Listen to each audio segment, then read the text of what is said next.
જ્યારથી યુદ્ધની શરૂઆત થઈ રહી છે ત્યારથી જ સમગ્ર વિશ્વમાં અને ખાસ ભારતમાં ગેસ સંકટ સર્જાયું છે અને આ ગેસ સંકટની વચ્ચે ભારત માટે વધુ એક રાહતના સમાચાર આવ્યા છે। જગ વસંત ટેન્કર હોર્મુઝથી નીકળીને હવે ગુજરાત પહોંચી ચૂક્યું છે। ગુજરાતના બંદરે પહોંચ્યું છે જગ વસંત જહાજ કે જેમાં એલપીજી ગેસ છે। 42,000 મેટ્રિક ટનથી વધુ એલપીજી લઈને આ જહાજ આવ્યું છે અને આજે જ ગેસને મિડ સી ટ્રાન્સફર દ્વારા ઉતારવામાં આવશે। સમુદ્રમાં જહાજમાંથી ગેસને પોર્ટ સુધી પહોંચાડવામાં આવશે અને નવું જહાજ આવવાથી એલપીજીનો પુરવઠો વધી જશે।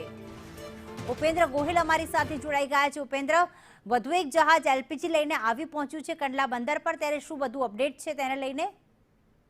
જી ચોક્કસથી જણાવી દઉં કે હા, એટલે રીતે ભારતમાં એલપીજીની આંશિક અછત સર્જાઈ છે। ત્યારે ભારતમાં અત્યારે જામનગરની વાત કરીએ તો જામનગરના વાડીનાર જે પોર્ટ છે ત્યાં જગ વસંત નામનું જહાજ વાડીનાર આવી રહ્યું છે।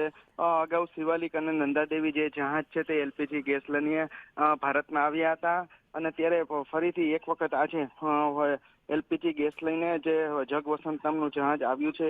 આ જહાજમાં અંદાજે 16,000 મેટ્રિક ટનનો એલપીજી જથ્થો છે તે લાવવામાં આવી રહ્યો છે। હોર્મુઝ વિસ્તારમાં હાલ તણાવ વચ્ચે જોખમી પરિસ્થિતિમાં જહાજનું સુરક્ષિત ભારત તરફ આવવું એક ખુશીના સમાચાર મળી રહ્યા છે।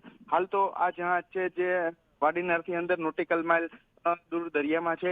હાલને જે એલપીજી નો જથ્થો છે તેને સ્થળાંતરની પ્રક્રિયા પણ કરવામાં આવશે અને ભારતના અન્ય રાજ્યોમાં આ સ્થળાંતરિત કરેલો જથ્થો એલપીજી મોકલવામાં આવશે। એટલે કહી શકાય કે હાલ અત્યારે ભારતમાં ફરી એક વખત એલપીજી નો જથ્થો આવવાથી લોકોમાં પણ એક ખુશીની વ્યાપી છે। આભાર ઉપેન્દ્ર તમામ વિગતો માટે।